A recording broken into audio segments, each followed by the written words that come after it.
함께 보실 하나님 말씀은 욥기 37장입니다. 욥기 37장 1절에서 마지막 24절까지의 말씀. 구약성경 797페이지 전후로 있습니다. 욥기 37장 1절에서 마지막 24절까지를 드라마 바이블로 봉독하시겠습니다. 이로 말미암아 내 마음이 떨며 그 자리에서 흔들렸도다. 하나님의 음성 곧 그의 입에서 나오는 소리를 똑똑히 들으라. 그 소리를 천하에 펼치시며 번갯불을 땅끝까지 이르게 하시고 그 후에 음성을 발하시며 그의 위엄찬 소리로 천둥을 치시며 그 음성이 들릴 때에 번개를 멈추게 아니하시느니라. 하나님은 놀라운 음성을 내시며 우리가 헤아릴 수 없는 큰 일을 행하시느니라. 눈을 명하여 땅에 내리라 하시며 적은 비와 큰 비도 내리게 명하시느니라. 그가 모든 사람의 손에 표를 주시어 모든 사람이 그가 지으신 것을 알게 하려 하심이라. 그러나 짐승들은 땅속에 들어가 그 처소에 머무느니라. 폭풍우는 그 밀실에서 나오고 주인은 북풍을 타고 오느니라. 하나님의 입김이 얼음을 얼게 하고 물의 너비를 줄어들게 하느니라. 또한 그는 구름에 습기를 실으시고 그의 번개로 구름을 흩어지게 하시느니라. 그는 감싸고 도시며 그들의 할 일을 조종하시느니라. 그는 땅과 육지 표면에 있는 모든 자들에게 명령하시느니라. 혹은 징계를 위하여 혹은 땅을 위하여 혹은 긍휼을 위하여 그가 이런 일을 생기게 하시느니라. 욥이여, 이것을 듣고 가만히 서서 하나님의 오묘한 일을 깨달으라. 하나님이 이런 것들에게 명령하셔서 그 구름의 번개로 번쩍거리게 하시는 것을 그대가 아느냐? 그대는 겹겹이 쌓인 구름과 완전한 지식의 경이로움을 아느냐? 땅이 고요할 때 남풍으로 말미암아 그대의 의복이 따뜻한 까닭을 그대가 아느냐? 그대는 그를 도와 구름장들을 두들겨 넓게 만들어 녹여 부어 만든 거울같이 단단하게 할 수 있겠느냐? 우리가 그에게 할 말을 그대는 우리에게 가르치라. 우리는 아둔하여 아뢰지 못하겠노라. 내가 말하고 싶은 것을 어찌 그에게 고할 수 있으랴? 삼켜지기를 바랄 자가 어디 있으랴? 그런즉 바람이 불어 하늘이 말끔하게 되었을 때 그 밝은 빛을 아무도 볼 수 없느니라. 북쪽에서는 황금 같은 빛이 나오고 하나님께는 두려운 위엄이 있느니라. 전능자를 우리가 찾을 수 없나니 그는 권능이 지극히 크사 정의나 무한한 공의를 굽히지 아니하심이니라. 그러므로 사람들은 그를 경외하고 그는 스스로 지혜롭다 하는 모든 자를 무시하시느니라. 아멘. 함께 읽은 본문의 말씀을 가지고 엘리후의 마지막 변론이라는 제목으로 말씀 나누고 기도하도록 하겠습니다. 요즘은 높은 빌딩들이 많이 있어서 천둥이나 벼락이 쳐도 좀 멀리 들리고 멀리 보이는 경우가 많죠. 하지만 가까이서 평지에서 천둥 소리나 번개를 보게 되면 두렵지 않을 사람이 없을 것입니다. 여러분 그런 경험 해보신 적 있으십니까? 평지를 달리고 있을 때 갑자기 가까이에서 치는 천둥의 소리, 번개 같은 것들을 보면 사람들은 두려워할 수밖에 없습니다. 저도 한국에서는 그런 경험을 못했던 것 같은데 미국에서 이제 차를 타고 이동할 때 가까이에서 치는 천둥 소리, 또 번개, 비 때문에 참 두려워 떨었던 기억이 있습니다.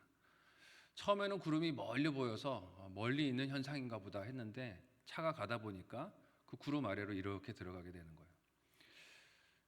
번개가 치기 시작하는데 한국에서는 멀리 보였던 번개가 코앞에서 보이기 시작합니다.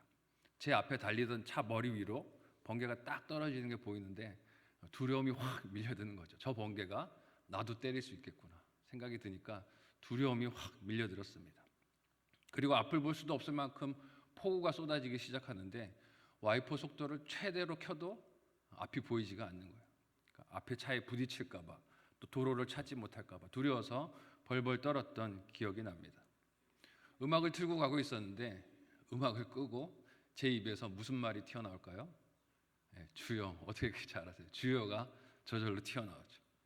아내와 대화도 뚝 그치게 되었습니다. 아무 소리도 할 수가 없는 거예요. 너무너무 두렵고 떨리는 광경이었던 기억이 납니다. 기도밖에 할 수가 없었어요. 하나님 살려주세요. 잘 지나갈 수 있게 도와주세요. 기도했던 기억이 납니다. 자연의 힘 앞에서 인간이 이렇게 자신의 작고 연약함 그리고 하나님에 대한 두려움을 느낄 수밖에 없지요. 그 폭풍 속에 들어갔던 저는 무섭고 두려울 수밖에 없었지만 돌아보면 피조 세계의 순환을 위해서 또 하나님의 뜻을 위해서 그런 폭풍은 반드시 있었어야 하는 일이다 하는 것을 생각하게 됩니다. 오늘 본문의 엘리후가 그런 피조 세계의 모습을 욥에게 말하고 있는 것이죠. 지금 욥의 현실은 자신의 인생이라는 차가 폭풍 속에 들어간 것과도 같습니다. 너무너무 두렵죠. 내 삶에 갑자기 왜 이런 일이 찾아왔는지 이해가 가지 않습니다. 하나님이 마치 자신을 그 폭풍 속에 홀로 버려둔 것만 같은 시간을 보내고 있어요. 아무리 와이퍼로 앞을 닦아도 앞이 보이지 않는 하루하루를 보내는 것 같았겠죠. 그래서 그 고난 속에서 하나님의 공의와 공평을 받아들이지 못하고 욥도 몸살을 하는 중에 있었습니다. 갑자기 내가 왜 이런 일을 겪고 있습니까? 하나님께 질문을 하는 것이죠. 자신이 그 폭풍 속에 있는 것이 부당하고 잘못된 일로 여겨지는 것입니다. 이런 욥에게 엘리후는 하나님의 창조 세계를 오늘 본문에서 말을 합니다. 이유가 무엇일까요? 욥이 고난에서 해야 할 하나님을 향한 응답은 논쟁이나 하나님의 법정에 세우는 것이 아니라 피조물로서 하나님을 경배하고 찬양하고 하나님의 뜻에 순종하는 것이 네가 해야 할 일이다 하는 것을 말하려는 것입니다. 그래서 4절까지 말한 천둥과 번개 앞에서 인생이 보여야 할 반응은 이런 것이다 라고 엘리후가 말을 합니다. 함께 오늘 본문 5절에서 12절까지의 내용을 좀 길지만 우리 같이 한 목소리로 읽어보도록 하겠습니다. 같이 읽습니다. 시작. 하나님은 놀라운 음성을 내시며 우리가 헤아릴 수 없는 큰 일을 행하시느니라. 눈을 명하여 땅에 내리라 하시며 적은 비와 큰 비도 내리게 명하시느니라. 그가 모든 사람의 손에 표를 주시어 모든 사람이 그가 지으신 것을 알게 하려 하심이라. 그러나 짐승들은 땅속에 들어가 그 초소에 머무느니라. 폭풍우는 그 밀실에서 나오고 추위는 북풍을 타고 오느니라. 하나님의 입김이 얼음을 얼게 하고 물의 너비를 줄어들게 하느니라. 또한 그는 구름에 습기를 실으시고 그의 번개로 구름을 흩어지게 하시느니라. 그는 감싸고 도시며 그들의 할 일을 조종하시느니라.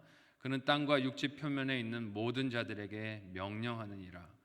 혹은 징계를 위하여 혹은 땅을 위하여 혹은 긍휼을 위하여 그가 이런 일을 생기게 하시느니라. 아멘. 13절까지 제가 읽었습니다. 이제까지 욥에게 전했던 충고들이 대부분 그가 겪는 고난의 이유가 죄 때문이다 하는 것이 친구들의 논리였습니다. 회개로 빨리 거기서 벗어나라는 것이었죠. 이런 충고의 한계는 하나님을 원인과 결과의 틀 속에 집어넣고 바라보려고 하는 고집이었습니다. 그런데 37장에 이런 엘리후의 관점은 이제까지의 논리와 좀 다릅니다. 하나님의 창조주 되심을 이야기하고 있어요. 그 섭리가 사람이 생각하는 원인이나 결과에 다 들어갈 수 없음을 엘리후가 말하고 있는 것입니다. 지금 욥은 자신이 겪고 있는 폭풍과도 같은 고난의 정당함의 여부를 알 수가 없어서 괴롭다라고 하는데 자연의 순환과 경이로운 모습을 묘사한 엘리후는 8절에서 짐승들이 자연의 변화 앞에서 땅속에 그들의 처소 속에 머무는 것을 말하면서 욥이 배워야 하는 것은 삶을 경영하시는 하나님의 방식에 순종하고 엎드리는 것이다 라고 말하는 것입니다. 13절에서 그가 말하는 바가 무엇입니까? 모든 자연의 변화들이 목적이 징계이든 긍휼이든 하나님의 뜻과 손에 달려 있는 것이니 피조물이 그 앞에서 보일 것은 따지는 것이 아니라 순종이고 엎드리고 경배하는 것, 그것이 피조물이 보여야 되는 응답이라는 것입니다. 엘리후의 이런 말 직후에 내일 본문인 38장부터 보면 하나님께서 등장하십니다. 하나님께서 등장하셔서 엘리후가 했던 말과 비슷하게 하나님의 창조의 섭리를 욥에게 묻게 되세요. 그러니 엘리후의 오늘 이 말은 하나님이 등장하시기 전에 전주와도 같은 부분이라는 것을 우리가 알 수 있습니다. 하나님의 등장을 준비하고 있는 것이에요. 그래서 엘리후는 이어지는 구절을 통해서 무엇을 이야기합니까? 함께 오늘 본문 14절에서 20절까지의 내용을 한 목소리로 읽어보도록 하겠습니다. 같이 읽습니다. 시작. 욥이여 이것을 듣고 가만히 서서 하나님의 오묘한 일을 깨달으라.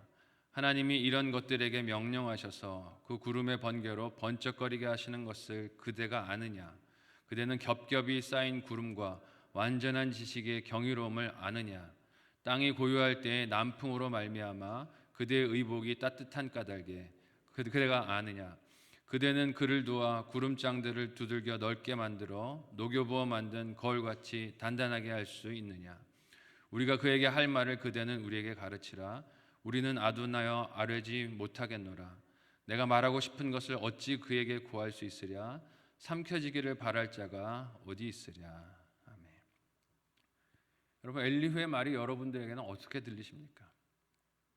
이제까지 길게 이어졌던 욥의 친구들과 길었던 논쟁의 끝에 등장하는 엘리후는 뜬금없는 질문들을 욥에게 하고 있는 것 같습니다. 사실 엘리후가 하는 피조 세계에 대한 질문은 하나님께서 욥에게 등장하셔서 하실 질문과 형태상으로는 유사해 보입니다. 거의 다를 바가 없어 보여요. 그러나 같은 질문이라도 그 질문을 하는 주체가 누군가에 따라서 그 의미와 성격은 전혀 다를 것입니다. 하나님께서 창조주로 욥에게 하시는 질문은 어떻습니까? 하나님이 다 알고 계신 내용들이에요. 하나님이 창조주로서 세상의 모든 섭리와 질서와 뜻을 알고 계시면서 욥에게 하시는 질문입니다. 하지만 엘리후는 어떻습니까? 그 자신도 모르는 것을 질문하고 있어요. 자기도 모르면서 아는 것처럼 욥에게 질문을 하고 있는 것이죠. 자신도 모르는 것을 묻는 의도가 무엇이겠습니까? 욥이 자기 고난에 아파하면서 하나님을 향해 묻는 그 질문에 입을 다물게 하려는 것이에요. 하나님이 이처럼 높은 분이시니 질문하지 말고 입 다물고 가만히 고난을 받으라는 것입니다. 고난 중에 있는 욥을 긍휼히 여기거나 그 아픔에 대해서 자신도 동일한 피조물로 깨달을 수 없는 영역이 있다는 것을 인정하기 위해서 사용하는 예들이 아닙니다. 자연의 경이로움과 신비 앞에서 작아지지 않을 사람이 누가 있겠습니까? 번개치는데 나는 괜찮다라고 말할 사람은 아무도 없어요. 그 한복판에서 두렵지 않은 인생이 누가 있겠습니까? 이런 신비함과 위대함과 두려워 보이는 현상 앞에서 입을 닫을 수밖에 없는 질문, 당연히 답을 얻을 수 없는 질문을 엘리후가 하고 있습니다. 그러니 엘리후의 이 질문 뒤로 욥은 아무 말도 하지 않습니다. 친구들과 같이 그렇게 변론하지 않아요. 물론 엘리후의 창조주 하나님에 대한 말은 구구절절히 다 옳습니다. 하나님께서 만드신 이 피조 세계를 인간이 어떻게 그 작은 머리로 다 이해할 수 있겠습니까? 그 하나님 앞에서 우리는 입이 있어도 무슨 말을 아뢰 수 있을지 알지 못합니다. 아는 게 아무것도 없기 때문이죠. 그러나 성경을 통해 자신을 우리에게 보여주시는 하나님은 어떤 분이십니까? 그렇게 높이만 계시고 초월적이신 분만 되는 것은 아닙니다. 우리를 불쌍히 여기시고 가까이 찾아오시고 아들을 보내셔서 우리의 모든 연약함을 아시는 분이 되시죠. 엘리후는 지난 35장에서 하나님의 높음을 말하며 사람이 하나님께 아무런 영향력도 받지 않으시고 끼치지 못하는 존재다 하는 것을 말했었습니다. 35장 6절에서 7절까지의 말씀을 우리 같이 지난 내용을 기억하면서 한 목소리로 읽어보도록 하겠습니다. 같이 읽습니다. 시작. 그대가 범죄한들 하나님께 무슨 영향이 있겠으며 그대의 악행이 가득한들 하나님께 무슨 상관이 있겠으며 그대가 의로운들 하나님께 무엇을 드리겠으며 그가 그대의 손에서 무엇을 받으시겠느냐. 하나님이 너무너무 높은 곳에 계시니 네가 죄지어봤자, 네가 의를 행해봤자, 네가 하나님 앞에서 선을 행했다고 말해봤자 아무런 영향력도 없다는 것을 말한 것입니다. 그러나 하나님은 성경에서 자신이 만든 창조 세계를 멀리서만 관망하는 분이 아닌 것을 보여주세요. 하나님은 사람이 범한 죄로 인해서 분노하시고 마음 아파하시고 영향을 받으십니다. 그리고 그가 회개하고 돌이키면 기뻐하시고 즐거워하시는 아버지가 되세요. 관계를 원하시는 분이 하나님이신 것을 보여줍니다. 엘리후의 말과 그가 주장하는 창조 속에 등장하는 하나님은 이 관계적인 면이 빠져 있어요. 위대하시고 창조주가 되시고 모든 것을 아시는 분으로 소개는 되고 있지만 맞지만 욥의 아픔 때문에 함께 아파하시고 그를 바라보시는 하나님은 담아내지 못하고 있다는 것입니다. 엘리후는 소위 말하는 인간이 다 알 수 없는 하나님을 외치며 욥이 스스로의 죄를 인정하기를 원했지만 하나님은 욥에게 나타나셔서 그가 겪는 고난의 다른 뜻을 보이시게 될 것입니다. 이런 결과를 돌아볼 때 엘리후가 하나님을 변호하겠다고, 하나님을 변증하겠다고, 하나님을 대변하겠다고 주장한 여러 말들이 실상은 얼마나 부끄럽고 무지한 외침이 되는가 하는 것을 우리가 보게 될 것입니다. 우리가 이 땅에서 만나는 여러 일들과 사건 앞에서 이런 부끄러운 일들을, 말들을 할 때가 얼마나 많습니까? 나 자신도 알지 못하는 질문들을 고난 중에 있는 지체들에게 쏟아 부을 때가 많습니다. 네가 이런 일을 했기 때문에 하나님이 너를 책망하시는 것이다. 네가 이런 일 때문에 고난을 겪고 있는 것이다. 빨리 이것을 회개하고 돌이켜야 한다. 욥의 친구들처럼 엘리후처럼 고난 중에 있는 자들에게 정죄하고 판단하는 말을 쏟아부을 때가 많습니다. 알면 대답해 보라고 교만을 부리는 스스로의 모습도 돌아보게 되어집니다. 오늘 말씀 앞에서 하나님을 위한다고 하는 나의 말과 생각과 판단들을, 평가들을 다시금 돌아보실 수 있기를 바랍니다. 과연 하나님이 원하시는 말이었을까? 하나님이 원하시는 태도였을까? 하나님이 원하시는 평가였을까를 생각해 볼 수 있어야 할 것입니다. 하나님의 판단 앞에 서게 되는 그날 우리 입에서 나온 말들이 하나님을 옳게 전하고 생명을 살리고 하나님께서 맡기신 것들만 전한 충성과 순종의 결실들이 되기를 간절히 소망하고 축복합니다. 아멘.